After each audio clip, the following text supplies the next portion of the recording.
Hi guys, welcome to the classes of Free Path IAS presented by Shadow Broadcasting. നമ്മൾ ഇന്ന് നോക്കുന്ന topic is important events of Cold വാർ. അപ്പോൾ called വാറിൻ്റെ previous ആയിട്ടുള്ള videos നിങ്ങൾ കണ്ടിട്ടുണ്ടാവും. അപ്പോൾ നമ്മൾ അതിൽ ഇന്ന് ഡിസ്കസ് ചെയ്യുന്ന പുതിയ ടോപ്പിക്കാണ് കോൾഡ് വാറിൻ്റെ സമയത്ത് നടന്ന ഇമ്പോർട്ടൻ്റ് ആയിട്ടുള്ള ഇവൻറ്റ്സ്, നടന്നിട്ടുള്ള പ്രധാനപ്പെട്ട സംഭവങ്ങൾ. ഓക്കെ, ആദ്യത്തെയാണ് Berlin blockade in 1948. Okay, Berlin എന്ന് പറയുന്നത് നമുക്കറിയാം ജർമ്മനിയിലെ ഒരു സ്ഥലമാണ് ബെർലിൻ. ഓക്കെ, ജർമ്മനിയിലുള്ളത്. As the tension between Soviet Union and allied countries grew, Soviet Union applied Berlin blockade in 1948. Soviet യൂണിയനും അലൈഡ് കൺട്രീസും തമ്മിലുള്ള പ്രശ്നങ്ങൾ വർദ്ധിച്ചു വന്ന് വളരെ പ്രശ്നങ്ങൾ ഇൻക്രീസ് ചെയ്ത സമയത്ത് സോവിയറ്റ് യൂണിയൻ ബെർലിൻ ബ്ലോക്കേഡ് എന്ന് പറഞ്ഞിട്ടൊരു ബെർലിനിൽ ഒരു ബ്ലോക്കേഡ് സ്ഥാപിച്ചു. എപ്പോൾ? 1948. Okay, the Berlin blockade was an attempt by the Soviet Union to limit the ability of allied countries to travel to their sectors of Berlin. Okay, Berlin blockade എന്തിനായിരുന്നു? Berlin blockade എന്ന് പറഞ്ഞാൽ ഒരു മതിൽ അല്ലെങ്കിൽ ഒരു ബെർലിനിലേക്ക് വരാതിരിക്കാനുള്ളൊരു മതിൽ പോലത്തെ ഒരു ഇത്, അതിനെയാണ് ബെർലിൻ ബ്ലോക്കേഡ് എന്ന് പറയുന്നത്. Okay, Berlin blockade was an attempt by the Soviet Union to limit the ability of allied countries. Okay, ബെർലിനിലേക്ക് അലൈഡ് കൺട്രീസിലെ ആൾക്കാർ വരാതിരിക്കാൻ, അവർ ട്രാവൽ ചെയ്യാതിരിക്കാൻ വേണ്ടി കെട്ടിയിട്ടുള്ള ഒരു ബ്ലോക്കാണ് ബെർലിൻ ബ്ലോക്കേഡ് എന്ന് പറയുന്നത്. Okay, further on August 13, 1961, communist government of the German Democratic Republic began to build a barbed wire and concrete wall. Okay, അങ്ങനെ ബെർലിൻ ബ്ലോക്കേഡ് എന്ന് പറയുന്നത് 1948 സംഭവിച്ചതാ. ബ്ലോക്ക് ചെയ്യാനായിട്ടുള്ള ഒരു ടെമ്പററി ആയിട്ടുള്ള ഒരു സംഭവമായിരുന്നു. ഓക്കെ, ഈ 1961 ആയപ്പോഴത്തേക്കും കമ്മ്യൂണിസ്റ്റ് ഗവൺമെന്റ് അവിടെ ഓൾറെഡി ഒരു വോള് തന്നെ, കോൺക്രീറ്റ് വോള് തന്നെ നിർമ്മിക്കാനായിട്ട് തുടങ്ങി. എങ്ങനെ? ബെർലിനെ ഡിവൈഡ് ചെയ്തിട്ട് ഈസ്റ്റ് ആൻഡ് വെസ്റ്റ് ബെർലിൻ ആക്കാനായിട്ട്. ഓക്കെ, ഈസ്റ്റ് വെസ്റ്റ് ബെർലിൻ എന്ന് പറഞ്ഞ സ്ഥലത്തെ ഈസ്റ്റ് ഏരിയ വെസ്റ്റ് ഏരിയ എന്നായിട്ട് ഡിവൈഡ് ചെയ്യാൻ വേണ്ടിയിട്ട് അവിടെ ഒരു വാള് കൊണ്ടുവന്നു. Okay, it's primarily serve the objective of stemming mass emigration from East Berlin to West Berlin. Okay, East Berlin നിന്ന് വെസ്റ്റ് ബെർലിനിലേക്ക് മാസ് ലെവൽ ഓഫ് എമിഗ്രേഷൻ വന്നു. ഒരുപാട് ആൾക്കാരും ഇങ്ങോട്ട് മൈഗ്രേറ്റ് ചെയ്ത് വന്നു. അപ്പോൾ ആ മൈഗ്രേഷൻ മാറാൻ വേണ്ടിയിട്ട്, ആ മൈഗ്രേഷൻ കുറയ്ക്കാൻ വേണ്ടിയിട്ടാണ് ഇത് ചെയ്തത്. ഈസ്റ്റ് ബെർലിൻ നിന്ന് വെസ്റ്റ് ബെർലിനിലേക്ക് വരുന്നുള്ള എമിഗ്രേഷൻ കുറയ്ക്കാൻ വേണ്ടിയിട്ടാണ് ബെർലിൻ വാൾ എന്ന് പറയുന്ന ഈ വാള് അവർ ഫോം ചെയ്തത്. Okay, except under special circumstances, travelers from East and West Berlin were rarely allowed across the border.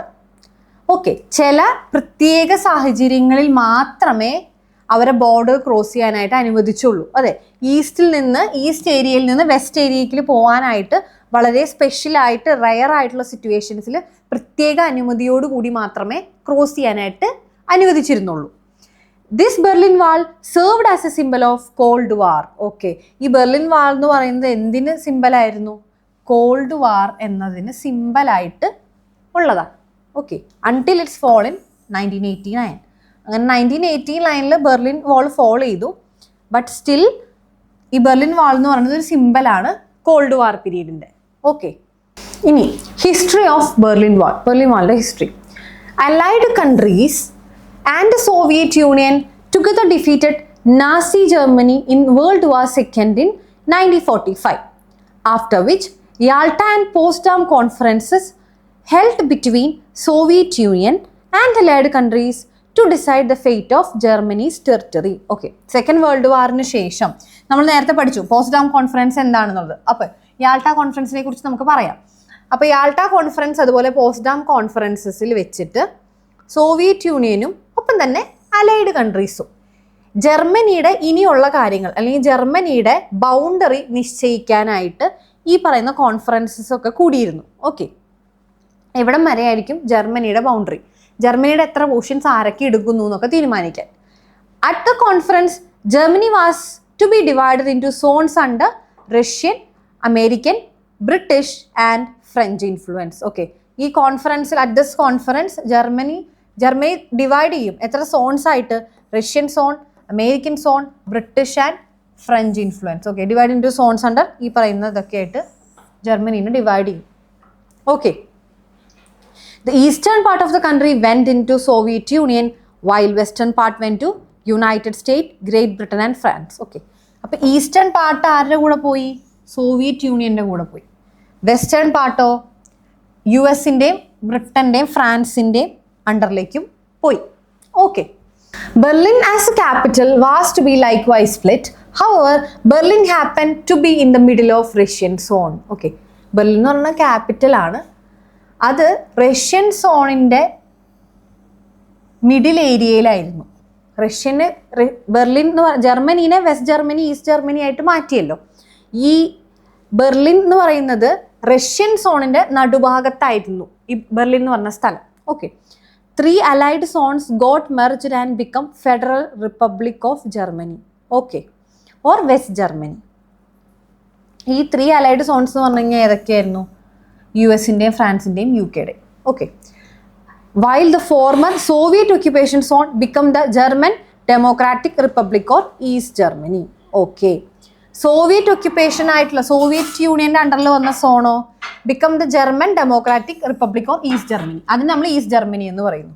ഈ പറയുന്ന ഫെഡറൽ റിപ്പബ്ലിക് ഓഫ് ജർമ്മനി എന്ന് പറഞ്ഞാലോ അത് നമ്മൾ നേരത്തെ ഇതിൽ പറഞ്ഞതുപോലെയുള്ള അമേരിക്കയും ഒപ്പം തന്നെ യു എസും അമേരിക്കയും യു കെയും ഫ്രാൻസും ഈ 3 കൺട്രീസും കൂടിയുള്ള സോണായിരുന്നു. Okay, the division of Berlin was the main bone of contention between USSR and allied countries as the West Berlin became an island within the communist East Germany. Okay, west Berlin എന്ന് പറയുന്നത് communist east ജർമ്മനിയുടെ ഒരു island പോലെയായിരുന്നു. Okay, ഇനി നമുക്ക് 2 plans, okay, that is Marshall plan and Cominform plan. Okay, 2 plans കൂടെ ഇതിൽ വരുന്നുണ്ട്, ഈ പറയുന്ന ഇമ്പോർട്ടൻ്റ് ആയിട്ടുള്ള ഇവൻറ്റ്സിൽ വരുന്നുണ്ട്. ഒന്നാമത്തെ Marshall plan. Okay, the Marshall plan in 1947 American secretary of state George Marshall unveiled European recovery programme which offer economic and financial help wherever it needed. Okay, American Secretary of State, that is 1947 American Secretary of State George Marshall ഇദ്ദേഹം unveiled European recovery programme ഇങ്ങനൊരു programme start ചെയ്തു. ഇത് എന്തിനായിരുന്നു? Financial help. ഏതൊക്കെ നാഷൻസിന്, യൂറോപ്പിലുള്ള നാഷൻസിന് എന്തെങ്കിലും തരത്തിലുള്ള ഫിനാൻഷ്യൽ ഹെൽപ്പ് വേണമെങ്കിൽ യു എസ് ചെയ്യാം എന്നുള്ള രീതിയിലുള്ള ഒരു എക്കണോമിക് റിക്കവറി പ്രോഗ്രാം, യൂറോപ്പിനെ റിക്കവർ ചെയ്യാൻ വേണ്ടിയിട്ടുള്ള ഒരു programme. Okay, one of the aim of ERP was to promote economic recovery of Europe. However, this was an economic extension of Truman's doctrine. Okay, അപ്പോൾ ഇതിൻ്റെ മെയിൻ എയിം എന്ന് പറഞ്ഞാൽ എന്തായിരുന്നു? European recovery ഫോമിൻ്റെ മെയിൻ എയിം എന്ന് പറയുന്നത് economic recovery. യൂറോപ്പിനെ already second world വാറിലൊക്കെ ഒരുപാട് എക്കണോമിക് ആയിട്ട് ഭയങ്കര ഡള്ളായിരുന്നു ആര്? നമ്മുടെ യൂറോപ്യൻ ഏരിയ. അപ്പോൾ അതിനെ റിക്കവർ ചെയ്യാൻ വേണ്ടിയിട്ട് അതായിരുന്നു അതിൻ്റെ പ്രൈമറി എയിം. ഓക്കെ, ഈ മാർഷൽ പ്ലാനിൻ്റെ. പക്ഷേ however this was an economic extension of Truman's doctrine. നമ്മൾ നേരത്തെ വീഡിയോസിൽ ട്രൂമാൻസ് ഡോക്ട്രൈനെ കുറിച്ച് പറഞ്ഞിട്ടുണ്ട്. ആ ട്രൂമാൻസ് ഡോക്ട്രൈൻ്റെ ഒരു എക്സ്റ്റൻഷനാണ് ഈ പറയുന്ന മാർഷൽ പ്ലാൻ എന്ന് പറയുന്നത്. അപ്പോൾ മാർഷൽ പ്ലാൻ ആരുടെ ആയിരുന്നു? യു എസിൻ്റെ ആയിരുന്നു. ഓക്കെ, മാർഷൽ പ്ലാനിന് കൗണ്ടറായിട്ട് വന്ന വേറെ പ്ലാനാണ് the Cominform. Okay, the Soviet Union denounce the whole idea of Marshall plan as dollar imperialism. Okay, അപ്പോൾ മാർഷൽ പ്ലാൻ എന്ന് പറയുന്നത് ഡോളർ ഇംപീരിയലിസം ആണ്. ഡോളർ എന്ന് പറഞ്ഞാൽ യു എസിൻ്റെ കറൻസി. അപ്പോൾ ഡോളർ ഇംപീരിയലിസം ആണ് സോവിയറ്റ് യൂണിയൻ യു എസിൻ്റെ ഈ പ്ലാൻ എന്ന് ആര് പറഞ്ഞു? സോവിയറ്റ് യൂണിയൻ പറഞ്ഞു. Okay, therefore the Cominform was launched in 1947 as a Soviet response to Marshall Plan. Okay, അപ്പോൾ അവർ കോമിൻഫോം ഒരു കമ്മ്യൂണിസ്റ്റ് ഇൻഫർമേഷൻ ബ്യൂറോ ഒരു പുതിയ പ്ലാൻ മാർഷൽ പ്ലാനിന് കൗണ്ടർ ചെയ്തിട്ടുള്ള ഒരു പുതിയ പ്ലാൻ ഓർഗനൈസ് ചെയ്തു. Okay, it was an organisation to draw together mainly East European countries. East European കൺട്രീസിനെ help ചെയ്യുന്ന രീതിയിലുള്ള ഒരു പ്ലാൻ, കോമിൻഫോം പ്ലാൻ എന്ന് പറഞ്ഞ പ്ലാൻ മാർഷൽ പ്ലാനിന് എഗെയിൻസ്റ്റ് ആയിട്ട് കൊണ്ടുവന്നു. ഓക്കെ, ഇത്രയും പറഞ്ഞ കാര്യങ്ങൾ നിങ്ങൾക്ക് മനസ്സിലായെന്ന് വിചാരിക്കുന്നു. ഇതിന് റിലേറ്റ് ചെയ്തിട്ടുള്ള ബാക്കി കാര്യങ്ങൾ, ബാക്കി പ്രധാനപ്പെട്ട ഇവൻറ്റ്സ് നമ്മൾ അടുത്ത വീഡിയോയിൽ വരുന്നതായിരിക്കും. See you, bye.